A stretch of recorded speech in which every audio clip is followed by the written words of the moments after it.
네, 이슈앤피플 2부 막 출발했습니다. 2부의 첫 번째 코너는 다웅. 현웅. 아웅다웅 뉴스의 이현웅 아나운서 나와 있습니다. 어서 오세요. 어서 오세요. 안녕하세요. 이현웅입니다. 자, 첫 번째 소식 들어가기 전에요. 저희가 일부에서 지지율 언급한 부분이 있었는데요.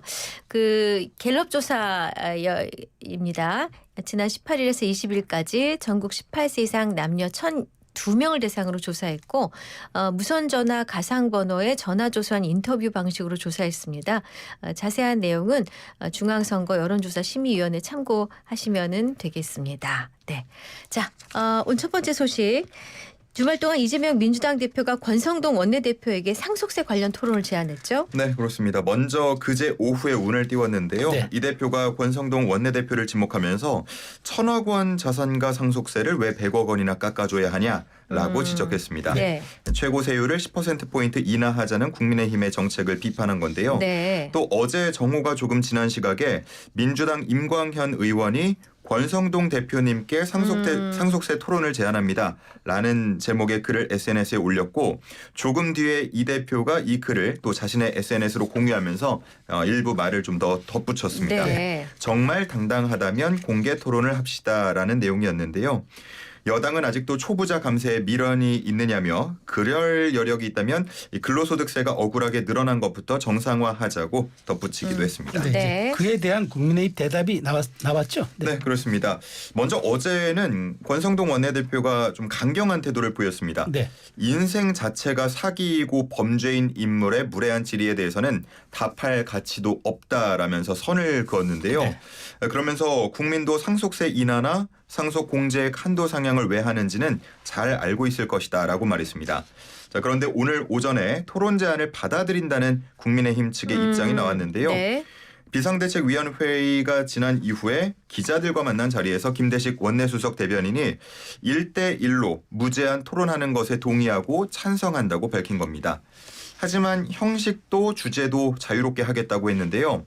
상속세뿐만 아니고 정치나 경제, 사회, 문화 같은 모든 면에서 끝장 토론을 하자고 역으로 제안한 겁니다. 네. 그러면서도 막말 그리고 모욕 같은 것들을 뺀다면 기꺼이 응하겠다는 입장을 밝혔는데요. 이 역제안에 대해서 민주당도 수용하겠다는 뜻을 또 밝혔습니다. 네. 자, 민주당은 오늘 최고위원회의 뒤에 또 토론을 최대한 빨리 추진하자라는 입장을 밝혔는데요.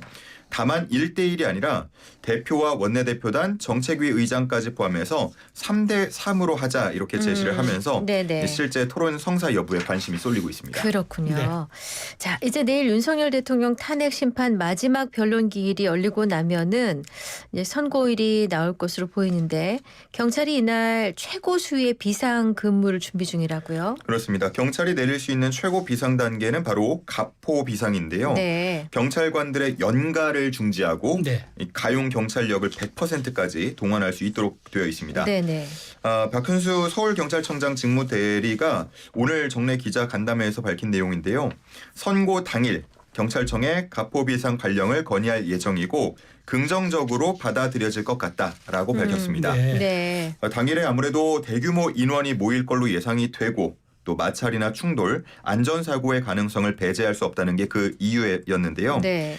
박 직무대리는 헌법재판소 재판 진행 상황에 따라서 또 필요하다면 재판관들에 대한 신변보호 수위도 강화할 방침이라고 덧붙였습니다. 네네. 어떤 결과가 나올지 여러 분석들 네. 전망들 나오고 있고요. 네네. 또 그에 따라서 극심한 사회 혼란까지도 배제할 수는 없는 상황이기 때문에 이렇게 가용 경찰력을 총동원해서 사고가 발생하지 않도록 하겠다는 방침으로 보입니다. 네. 네, 이제 다음 소식입니다. 이제 중국에서 신종 코로나 바이러스가 또 발견됐어요? 그렇습니다. 현지 매체에 따르면요. 한 중국 연구진이 새로운 코로나 바이러스를 발견했다고 밝혔는데요. 네. 예, 중동호흡기 증후군 메르스죠. 이와 같은 계열에 속하는 것으로 알려졌고 일부 사람에게 전파될 위험도 있는 것으로 전해지고 있습니다. 네. 다만 연구진은 인간에게서 검출된 것은 아니고 실험실에서만 확인된 것이라면서 기존 코로나19 바이러스처럼 인간 세포에 쉽게 침투하지는 못한다라면서 위험을 과장해서는 안 된다고 지적했습니다.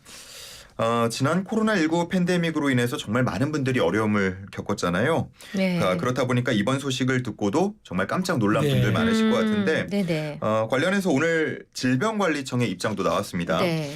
질병청은 오늘 오전 정례 브리핑에서 신종 바이러스가 생겼다고 해서 인체 내로 바로 감염이 되거나 팬데믹이 일어나는 게 아니냐는 확대 해석이 있는데 네.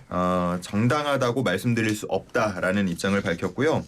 또 추가적인 연구는 진행되어 봐야 알겠지만 인간에게 감염될 가능성은 매우 제한적이고 아직까지 인간에게 발견된 일은 없다라고 선을 그었습니다. 네. 이와 관련해서 질병청은 계속해서 신종 감염병에 대비한 백신 기술 개발에 힘을 쏟을 방침이라고 밝혔는데요. 중장기 계획과 함께 실질적으로 대응할 수 있는 mRNA 백신을 개발하려고 노력 중이라고 밝혔습니다. 네. 그 중국이 진짜 연구 개발 엄청나게 하고 있잖아요. 그렇죠. 그러니까 이런 뭐 바이러스든 세균이든 이런 분야에서도 연구를 워낙 많이 하고 그래서 발견도 하고 그러는 모양인 것 같아요. 네.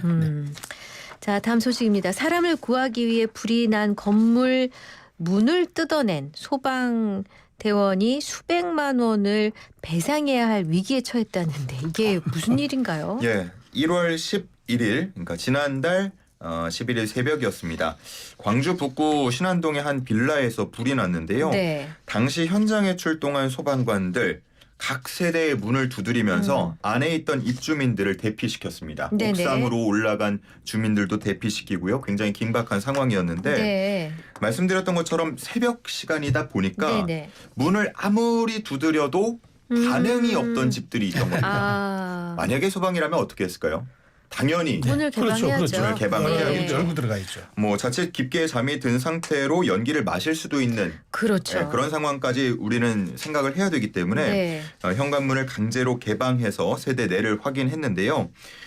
이후에 화재를 진압한 소방에게 돌아온 건 바로 수리비 청구서였습니다.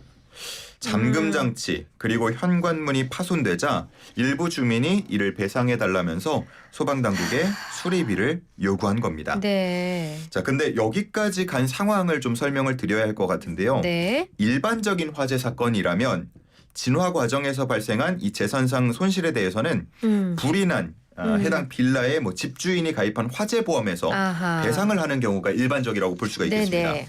그런데 이번에는 상황이 좀 달랐던 건데요. 불이 시작된 가구가 바로 집주인이 사는 곳이었고 아, 예. 네, 집주인이 사망을 한 데다가 화재보험에도 가입돼 있지 않았던 겁니다. 네. 자, 그렇다면 또 차선책이 있는데 이 현관문이 파손된 가구가 화재보험에 가입을 해놨다면 네. 여기서 또 보상을 받을 수가 있는데. 있는데 이 6가구 모두 다 화재보험 별도로 가입돼 있지 않았던 상태였습니다. 예. 자, 소방도 이에 대한 또 대비책이 있습니다. 네. 소방은 행정배상 책임보험이란 걸 들어두는데요. 네. 만약의 경우를 대비한 겁니다. 하지만 이 보험은 소방관들이 화재나 구조 작업 중에 실수로 손실이 발생했을 때만 보험 처리가 가능한데 아, 네네. 이 경우는 실수가 아니기 때문에 적용이 어렵다라는 답변이 돌아왔다고 합니다. 어머나. 예, 결국은 해당 사건 관할인 광주시 소방본부는 이런 정말 마지막 경우까지 대비해서 만들어둔 예산 1,000만 원이 네, 있어서 네. 이걸 어떻게 활용할까 고민을 했다고 하는데요. 하지만 앞서서 이제 말씀을 드린 6세대를 합쳐서 한 800만 원 정도가 청구가 됐기 때문에 네. 한 번에 80%에 해당하는 예산을 다 써버린다? 이 역시도 좀 어려운 상황, 부담스러운 상황이었던 겁니다. 네. 참 난감한 상황이라고 볼 수가 있는데요. 일부 보도에 따르면 이 해당 비용을 결과적으로 광주시 예산으로 보상하기로 했다고 합니다. 네. 하지만 이 과정까지 정말 쉽지 않은 과정들이 있었는데요. 소방공무원 노조는 구조 과정에서 발생한 부수적 비용에 대해서 국가 차원의 체계 마련을 촉구하는 입장문을 발표했습니다. 자, 이제 마지막 소식입니다. 마지막은 훈훈한 소식이 준비되어 있군요. 네, 그렇습니다. 얼마 전이었는데요. 부천의 한 슈퍼마켓을 찾은 어떤 청년이 계산대에 봉투를 올려놓고 가는 일이 있었습니다. 네. 이 봉투에는 메모와 함께 현금 20만 원이 담겨 있었다고 하는데요. 아, 네. 그래요? 이 메모를 어떻게 쓰여 있었는지 네네. 제가 전해드리겠습니다. 네네. 많은 금액은 아니지만 두 분 외식하실 때 보태었으면 기쁠 것 같습니다. 어머나. 덕분에 살아 있습니다. 어허. 감사합니다. 방금 하셨던 부분이 예. 덕분에 살아 있습니다. 이 그러니까요. 부분이었잖아요. 네. 그래서 이 슈퍼마켓 사장도 이게 무슨 말이지 하고 기억을 좀 더듬어 봤는데요. 알고 보니 해당 청년 평소에 캔커피 한 개만 주로 사갔던 손님이었습니다. 네. 그런데 특정 날이 기억이 났다고 하는데 예. 이 청년이 실직을 해서 형편이 너무 어려운데 라면 한 개만 외상으로 줄 수 없느냐라고 부탁을 한 적이 있었다는 겁니다. 네. 사장님이 이 이야기를 듣고 어떻게 했을까요? 라면 하나, 캔커피 하나 줬을까요? 아니죠. 아닙니다. 예. 아니죠. 예. 결국은 라면, 즉석밥, 네. 즉석 카레 예. 뭐 한 5만 원어치 생필품을 아유, 챙겨줬다고 이 정도는 뭐, 합니다. 네. 그러니까 이 청년도 고마움을 느끼고 이후에 취업에 성공한 뒤에 가게를 찾아와서 이렇게 고마움을 표현했던 겁니다. 네네. 네. 사장님은 여기서 또 끝이 아니었는데요. 어떻게 해요? 이후에 해당 청년을 찾아서 또 현금 20만 원 받았던 거 다시 돌려주면서 덕담을 건넸다고 합니다. 그렇구나. 네. 이거 자, 아름답습니다. 진짜 훈훈하고. 여기서 훈훈해지네요. 네네. 아까 수리비 막 내놓으라 할 때는 그러니까 좀 약간 좀 짜증이 예. 나려고 했는데. 좋습니다. 자, 오늘 준비된 뉴스는 모두 살펴봤고요. 이제 마지막 퀴즈 내주십시오. 네, 마지막에 전해드렸던 훈훈한 소식 속에서 퀴즈를 하나 준비했습니다. 과거에는 동네 슈퍼마켓이나 식당 등에서 이거 오늘 먹고 이거 오늘 가져가고 돈은 나중에 낼게요 라고 하는 이것이 꽤 흔한 일이었는데요. 네. 그래서 각각 그 가게마다 이것 장부가 또 있을 정도였습니다. 네. 요즘에는 보기가 좀 어려운 그런 상황인데 네네. 값을 나중에 치르기로 하고 물건을 사거나 파는 일, 이것을 뭐라고 부를까요? 몇 글자예요? 두 글자입니다. 월을 자, 네. 자, 영양과다 날지 못하는 힌트 요정의 백지가 빼곡한 메모로 채워져 있습니다. 이게 무슨 힌트를 얼마나 주시려고 갑자기 기대됩니다. 네, 해주세요. 네네. 뭐 이게 이제 예전에는 월급날이 되면은 네. 한 달치 빌린 이거 장부 이제 가지고 오는 분들이 있었고 물건값 장부도 있었죠. 이게 이제 값은 나중에 치르기로 하고 물건을 사거나 파는 일을 얘기하고요. 그다음 또 하나 있어요. 우리 저 외력에 의한 신체 손상이 심할 경우에 여기로 또 갑니다. 그리고 이제 그 내각제 국가에서는 외무부 장관을 외무상이라 부르는데 이걸 줄여서 또 이렇게 불러요. 네. 그리고 우리 속담에 이거면 소도 잡아먹는다는 또 속담이 있어요. 이거면 소도 잡아먹는다. 그리고 이게 심해지면은 이제 중증 땡땡 센터로 간다고 제가 말씀드렸죠. 이 외상 계속 아니구나. 이거 돈을 계속 안 내고 상습범 되면은 외상 센터 여기 갑니다. 너무 길었어. 포기하겠습니다. 진행을 네. 못하겠어요 지금. 너무 이게 자세히 설명하다가 길었어. 근데 알아들으셨을 거라고 믿습니다. 네. 수습이 안 되네. 네. 오늘 그냥 드립니다. 네. 그냥 네. 드릴 테니까요. 샵 0945 문자만 주세요. 샵 0945 단문 50원 장문 100원. 좀 선물을 해주세요. 많이 드리려고. 네. 예. 문자 많이 보내주시면 저희가 열심히 사연 읽어드리겠습니다. 네. YTN 어플 얘기하시죠. YTN 네. 어플하고 유튜브 댓글창은 무료로 열어두겠습니다. 또 퀴즈 내다가 울기는 처음이네. 자, 이현웅 아나운서 수고 많이 하셨습니다. 고맙습니다. 네.